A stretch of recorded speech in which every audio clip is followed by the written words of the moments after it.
This is how hot it was the other day. Yesterday it was pretty good.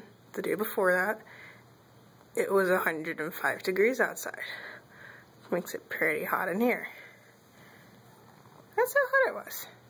The freaking candle melted on the fireplace. The fireplace wasn't on, obviously.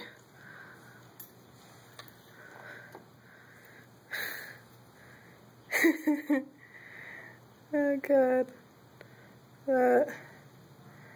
That's rich. That's rich. Maybe I should set it the other way. Maybe I'll put it like that this time and it'll melt this way. Astrid, your candle's ready. Well, at least it like compressed, I guess.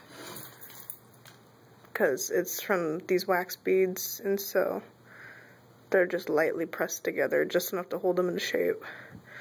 And so now at the top it's all, it's carved. At the top it's all solidified. I'll go put that away for her.